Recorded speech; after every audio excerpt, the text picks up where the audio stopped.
Assalamualaikum warahmatullahi wabarakatuh. Bertemu kembali dengan saya di channel Heru Herlana. Kali ini kita akan membahas tentang teknik komputer. Nah, sebelum kita ke teknik komputer, alangkah baiknya kita harus mengenal dulu yang namanya komputer, ya.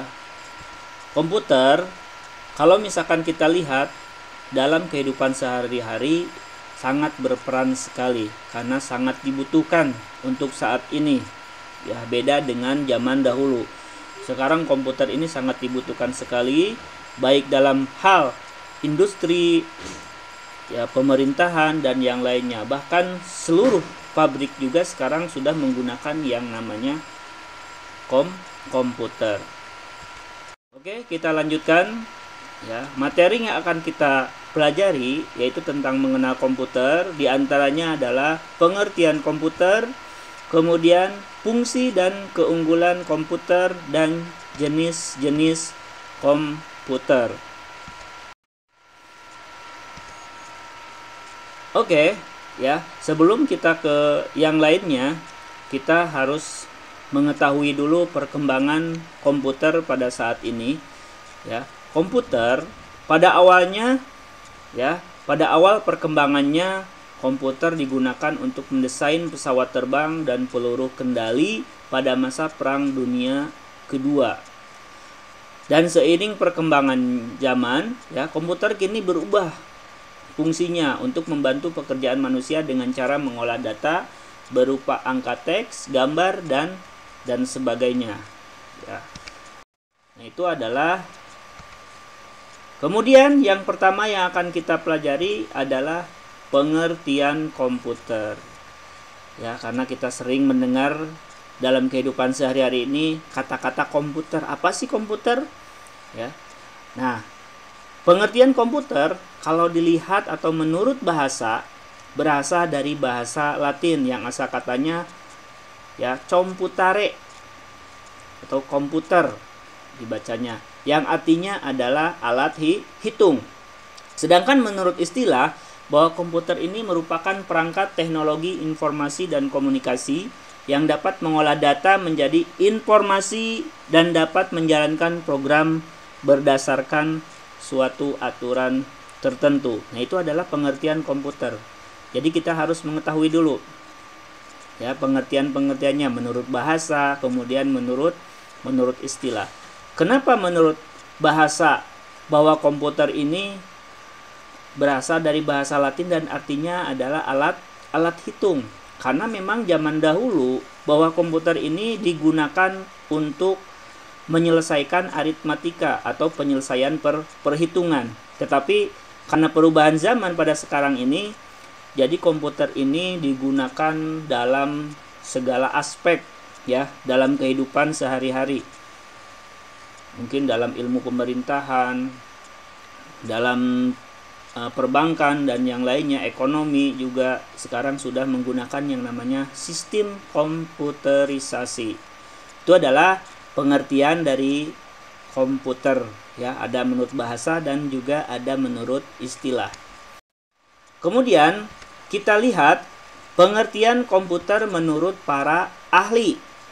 Nah, kalau misalkan dilihat di sini ada dua para ahli yang mengatakan tentang pengertian komputer. Yang pertama adalah menurut Hamaker, ya. Apa itu pengertiannya? Nah, menurut Hamaker bahwa komputer itu adalah mesin penghitung elektronik yang cepat dan dapat menerima informasi input digital, kemudian memprosesnya sesuai dengan program yang tersimpan di memori dan menghasilkan output berupa informasi. Nah, itu menurut Hamaker. Kemudian, sedangkan menurut Fourie berpendapat bahwa komputer adalah suatu alat pemrosesan data yang dapat melakukan perhitungan besar secara cepat, termasuk perhitungan aritmatika dan operasi logika tanpa campur tangan manusia. Nah, itu adalah pengertian menurut para ahli, ya. Ada dua ahli yang mengatakan tentang pengertian komputer.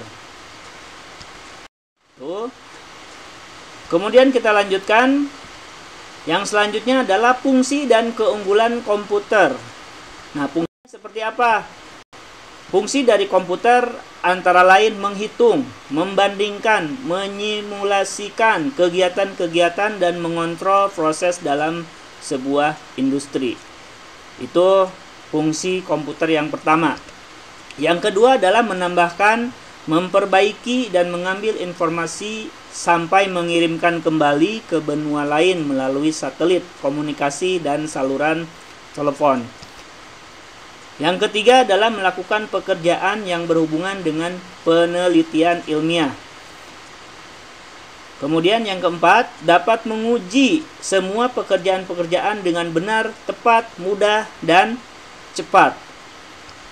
Itu adalah fungsinya. Kemudian kita lihat yang selanjutnya adalah keunggulan komputer. Apa saja keunggulan komputer? Yang pertama adalah mampu mengakses data atau informasi dengan cepat dan tepat. Nah, itu jadi komputer ini sangat cepat sekali dalam mengakses suatu data informasi, ya, sehingga suatu pekerjaan akan cepat diselesaikan dengan menggunakan komputer. Kemudian yang kedua adalah mampu memproses data yang sangat besar menjadi suatu informasi. Ya, kemudian mampu menyimpan data yang sangat banyak. Jadi data-data bisa kita simpan di dalam komputer, baik foto-foto, file-file, ya, video dan yang lainnya itu mampu ditampung di dalam sebuah komputer, ya, di dalam sebuah memori yang ada dalam komputer, sehingga data-data yang mungkin yang sudah lama, ya, kita bisa lihat kembali. Kemudian yang keempat adalah menghasilkan informasi dari data yang lampau. Yang selanjutnya, yang terakhir adalah mampu melakukan import dan ekspor data yang dirancang khusus. Itu adalah salah satu keunggulan komputer. Yang selanjutnya adalah jenis-jenis komputer. Ya, jenis-jenis komputer ini diantaranya yang pertama adalah PC atau personal komputer. Apa itu PC atau personal komputer? Jadi personal komputer atau PC itu merupakan sistem komputer dengan mikroprosesor yang kinerjanya cukup tinggi dengan pengguna atau user tunggal. PC atau komputer pribadi, ya, digunakan untuk mengolah angka, database, spreadsheet, bermain game, mengakses internet dan sebagainya. Itu, ya, yang dinamakan PC atau personal komputer. Itu jenis-jenis yang pertama. Kemudian jenis yang kedua adalah workstation. Apa itu workstation? Mirip dengan PC, namun memiliki kinerja mikroprosesor yang lebih tinggi. Ya, kita lihat di gambarnya, ya, bentuknya seperti itu. Itu workstation. Kemudian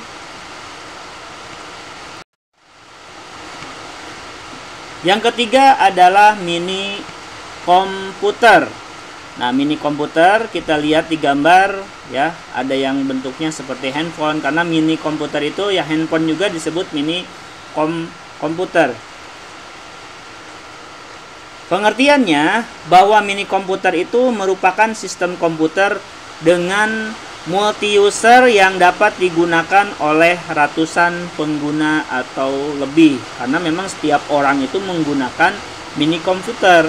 Ya, apalagi pada saat ini alat komunikasi yaitu handphone, ya, yang disebut juga sebagai mini komputer banyak, ya, dipunyai oleh seluruh umat manusia, ya, karena memang untuk digunakan sebagai alat komunikasi, ya, juga digunakan sebagai pengolah data juga, ya, karena memang sekarang ini handphone itu bisa hampir sama kegunaannya seperti komputer biasa, ya.